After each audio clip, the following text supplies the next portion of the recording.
বানি ইসরায়েলের অনেক লোকজনের ভিতরে বানি ইসরায়েলের ভিতরে হযরত মুসা আলাইহিস সালাতু ওয়াস সালাম বক্তৃতা দিচ্ছিলেন। বক্তব্য চলা অবস্থায় একজন দাঁড়িয়ে বলছেন, নবীজি আল্লাহর পয়গম্বর মুসা, এই পৃথিবীতে সবচাইতে জ্ঞানী ব্যক্তিকে? মুসা আলাইহিস সালাতু ওয়াস সালাম বললেন, এই পৃথিবীতে সবচাইতে জ্ঞানী ব্যক্তি তো আমি ছাড়া তো কাউরে আর জ্ঞানী ব্যক্তি দেখতে পাই না, কই আমার চোখে পড়ে না। আল্লাহ সুবহানাহু ওয়া তাআলা ডাকদা বলে, মুসা রে, তোর চাইতো জ্ঞানী ব্যক্তি আছে, তুই নিজেকে জ্ঞানী ব্যক্তি বলে দাবি করেছিস, সেটা আমার কাছে বড্ড খারাপ লেগেছে। হযরতে জিবরাইল আলাইহিস সালাতু ওয়াস সালামকে পাঠিয়ে দিলেন, যে বলো মুসা রে, তোমার চাইতো বড় জ্ঞানী মানুষ অমুক সমুদ্রের পাড়ে আছে, সেখানে গেলে তোমার চাইতো জ্ঞানী মানুষের সাথে দেখা হবে। আল্লাহ রাব্বুল আলামিন বলে, মুসা তুমি এইভাবে না বলে বলতে পারতে আমার চাইতো জ্ঞানী ব্যক্তি থাকতে পারে, সেটা আল্লাহ সুবহানাহু ওয়া তাআলা ভালো জানে, আমি জানি না।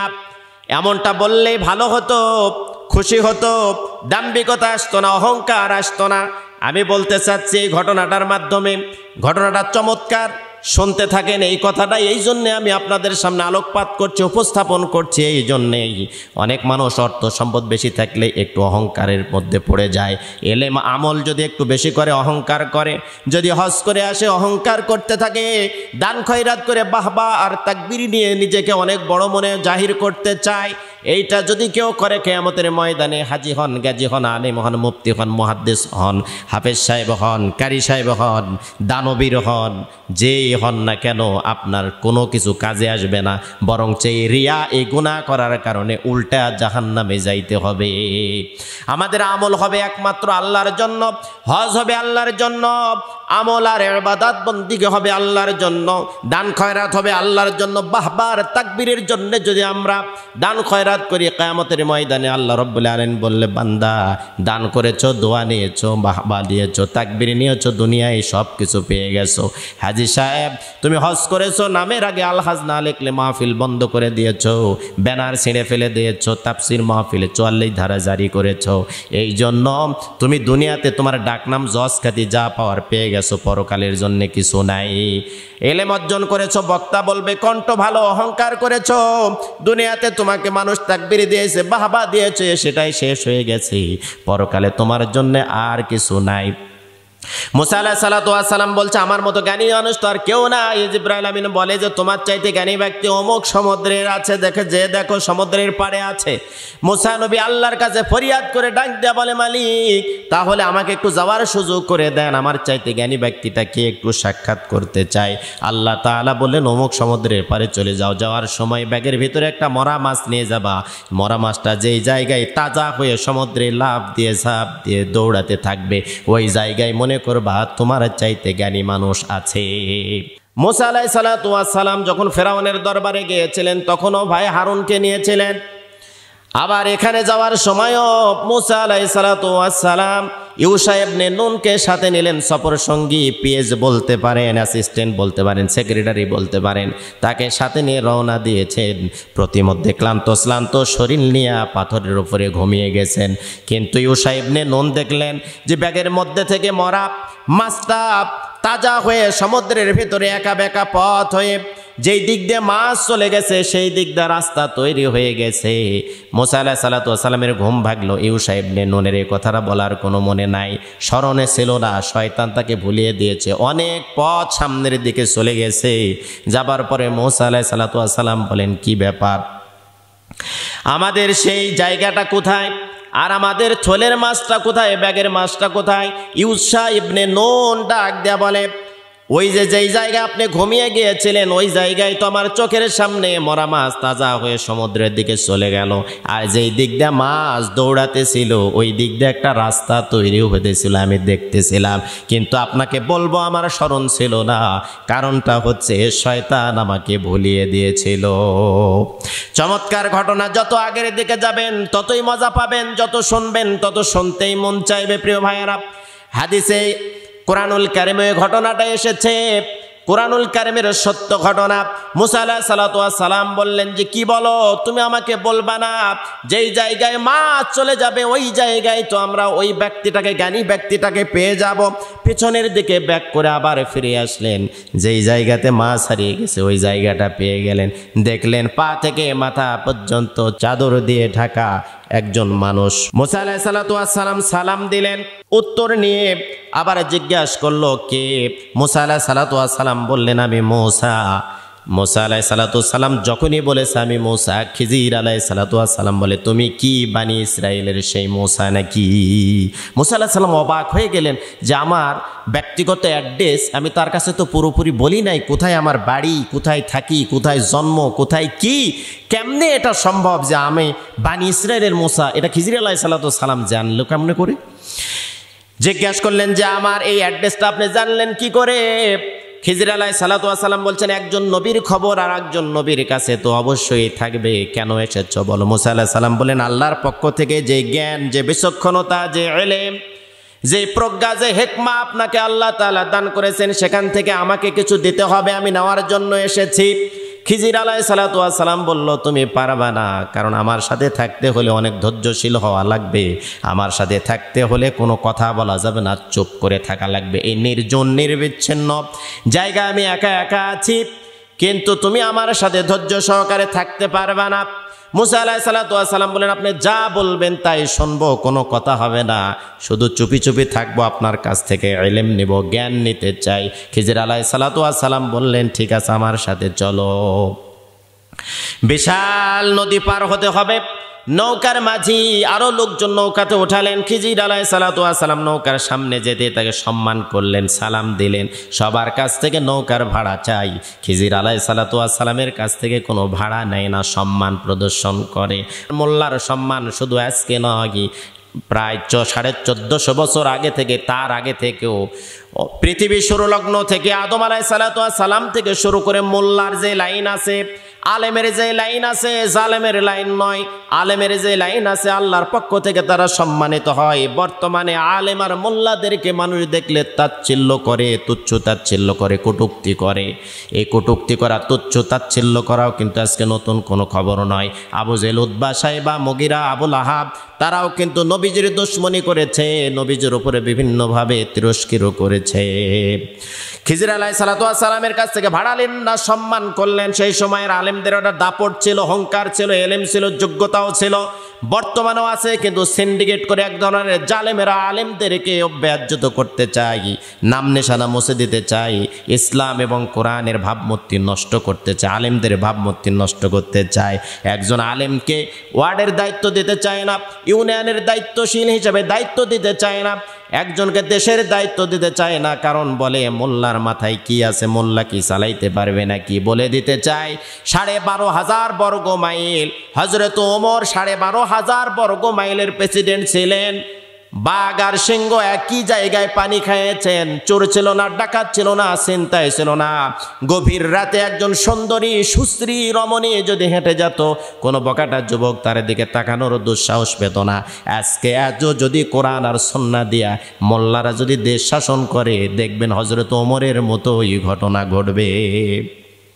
প্রিয় ভাইরা, যে কথা বলতেছিলাম, নৌকাতে উঠলেন, বসার পরে দেখলেন একটা পাখি এসে নৌকার উপরে বসেছে, ঠোঁটটা পানির নিচে দিয়েছে।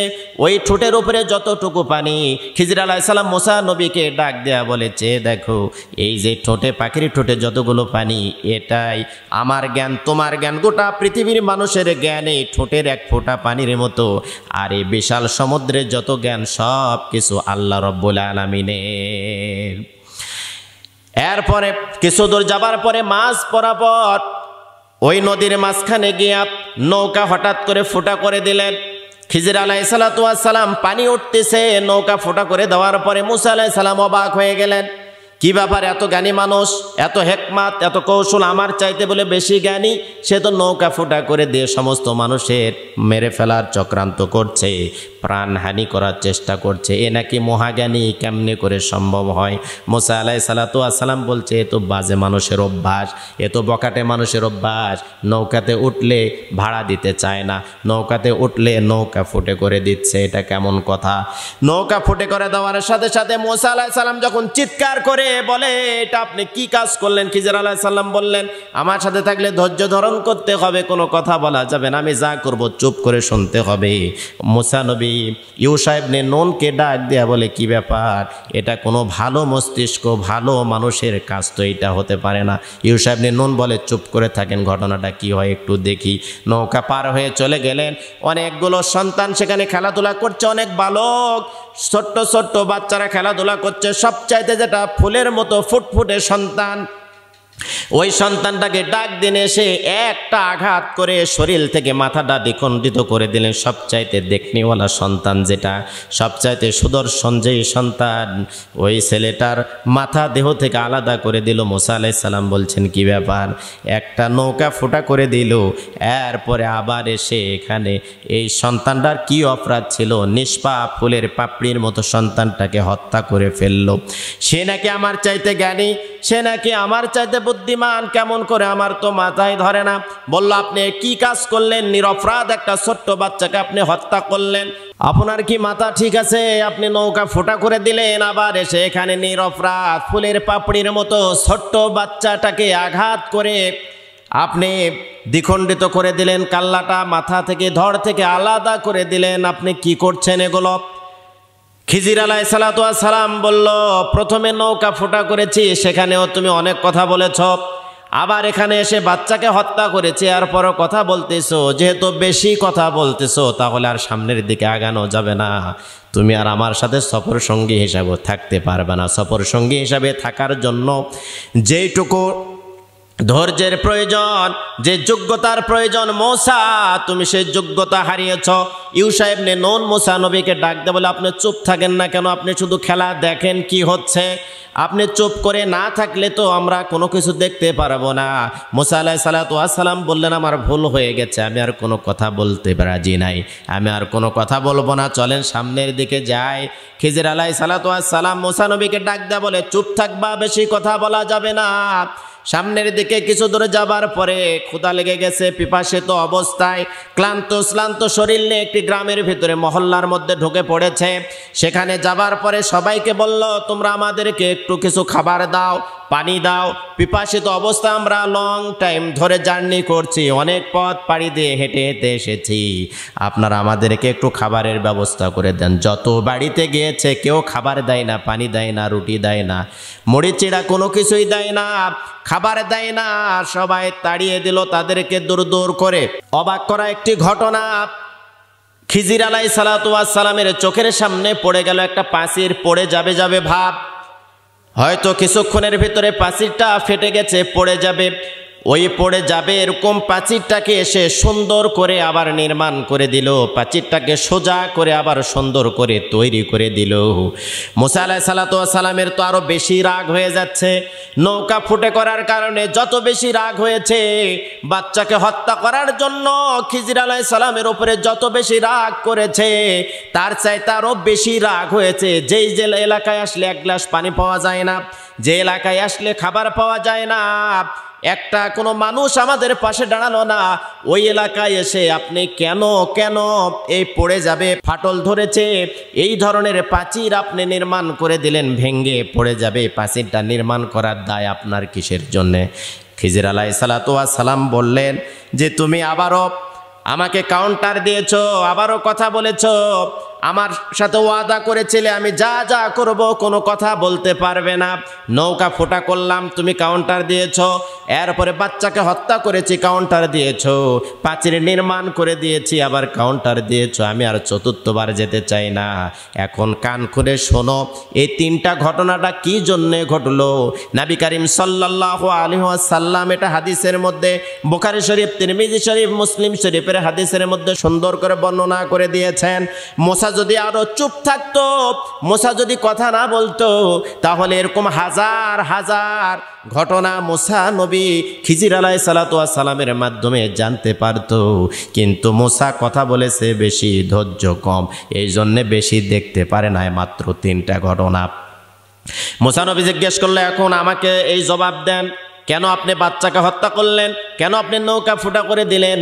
কেন আপনি প্রাচীর নির্মাণ করে দিলেন যেখানে খাবার পেলাম না? খিজির আলাইহিস সালাতু ওয়াস সালাম বললেন, ধৈর্য সহকারে আমার এক একটা কথাগুলো শুনতে থাকো। আমি সর্বপ্রথমেই যেই নৌকা ফুটা করে দিয়েছি, ওই এলাকায় একটা জালেম বাচ্চা আছে, জালেম প্রেসিডেন্ট। ওই জালেম বাচ্চাটা যত ভালো রং কারুকার্য সুন্দর নৌকা যাদের দেখবে, এরা কয়েকজন মিলে ওই নৌকাতে পার করে, সেখান থেকে যা ভাড়া পায় রুজি রুটি হয়। কিন্তু এই জালেম বাচ্চাটাই নৌকা ফলো করেছিল, এই নৌকা টার্গেট করেছিল। আমি যদি নৌকা ফুটা করে না দিতাম, তাহলে এতক্ষণে ওই নৌকাটা তারা ছিনতাই করে নিয়ে চলে যেত। এখন নৌকা ফুটা করে দিয়েছি, জালেম বাচ্চার এই নৌকা নেবে না, তাহলে আমি উপকার করলাম না ক্ষতি করলাম? মুসা আলাইহিস সালাম অবাক হয়ে গেলেন, তাহলে তো আপনি উপকারই করলেন। ইউশা ইবনে নুন চমকে গেলেন যে হ্যাঁ, আপনি তো উপকার করেছেন। এখন বলেন, দ্বিতীয় ওই সন্তানকে কেন আপনি হত্যা করলেন? এই সন্তানের তো কোনো পাপ ছিল না, এই সন্তান তো কোনো ন্যায় অন্যায় বোঝে না, এই সন্তান তো কোনো ভালো মন্দ বুঝেই ওঠে না, আপনি হত্যা করলেন কেন বলেন? খিজির আলাইহিস সালাতু ওয়াস সালাম বলছেন, মুসা কান লাগায়া শোনো, এই জন্যই হত্যা করেছি যে সন্তানকে চেহারা ভালো, ফুটফুটে সন্তান, সুদর্শন, ঠিক আছে, কিন্তু এই সন্তানের কারণে বাবা মা লাঞ্ছিত হবে, সমাজে মুখ দেখাতে পারবে না, বাবা মাকে বৃদ্ধাশ্রমে রাখবে, বাবা মার গায়ে হাত উঠাবে, নির্যাতন করবে, নিপীড়ন করবে, বাড়ি থেকে বাহির করে দিবে, খাবার দিবে না। এই সন্তানের কারণে মা আর বাবা সমাজে লাঞ্ছিত হবে, দেশের মানুষের কাছে মুখ দেখাতে পারবে না, জেনা করবে, ব্যভিচার করবে, অত্যাচার করবে, মানুষের উপরে জুলুম করবে। এই সন্তানকে হত্যা করে আল্লাহর কাছে ফরিয়াদ করে বলেছি, মালিক এই সন্তানের বদলতে তুমি একটা নেক সন্তান এই পরিবারে দিয়ে দিও। মুসা আলাইহিস সালাতু ওয়াস সালাম বললেন, তাহলে তো আপনি উপকার করেছেন। 3 নম্বরে যেই জায়গায় খাবার পেলাম না, সেই জায়গায় যাবার পরে কেন আপনি আবার প্রাচীর নির্মাণ করে দিলেন? খিজির আলাইহিস সালাতু ওয়াস সালাম বলছেন, ওই প্রাচীরের নিচে আছে অনেক অর্থ সম্পদ, ধনভাণ্ডার, সোনা দানা, রূপা গহনা, কিন্তু যে সন্তানের ওই প্রাচীর, 2 জন সন্তান, বাবাও বেঁচে নাই, মাও বেঁচে নাই, এই সময় যদি প্রাচীর পড়ে যায় কোনোভাবে, তাহলে তার চাচা, আত্মীয় স্বজন, এলাকাবাসী, মহল্লাবাসী সোনাদানাগুলো তারা ভাগ বাটোয়া করে নিয়ে চলে যাবে, সন্তানগুলো ওই সম্পদ থেকে মাহরুম হয়ে যাবে। আমি আল্লাহর কাছে দোয়া করে দিলাম, আল্লাহ প্রাচীরটা আমি সুন্দর করে সোজা করে দিলাম, নির্মাণ করে দিলাম, সন্তানগুলো যখন বড় হয়ে যাবে কুদরতি মাধ্যম দিয়া এই সম্পদগুলোর মালিক যেন এই সন্তানেরা হয়ে যায়। এই কাজটা কি আমি অন্যায় করেছি না সঠিক করেছি? মুসা আলাইহিস সালাতু ওয়াস সালাম, ইউশা ইবনে নুন বলল, তাহলে তো আমরা ভুল করেছি, আপনি যে 3টা কাজ করেছেন, 3টা কাজ তো জনকল্যাণমূলক কাজ করেছেন।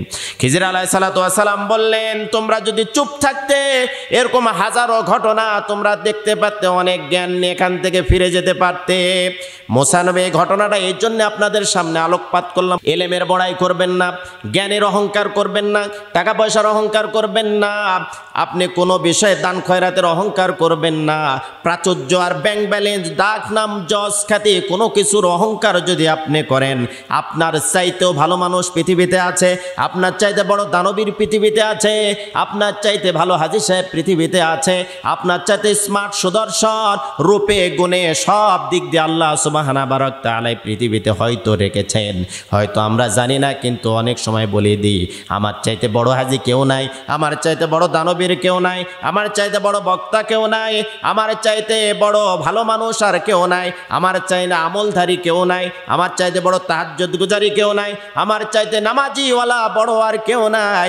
এই ধরনের কথা বলা মানে আপনি নিজেকে নিজে মানুষের দেখানোর যে আমলগুলো, এই আমলগুলো আল্লাহর কাছে কবুল হবে না। মুসা আলাইহিস সালাম বলেছিল, আমার চাইতে জ্ঞানী মানুষ আর কেউ নাই। আল্লাহ রব্বুল আলামিন তাকে দেখিয়ে দিয়েছেন, তার চাইতেও জ্ঞানী মানুষ আকাশের নিচে জমিনের উপরে আছে।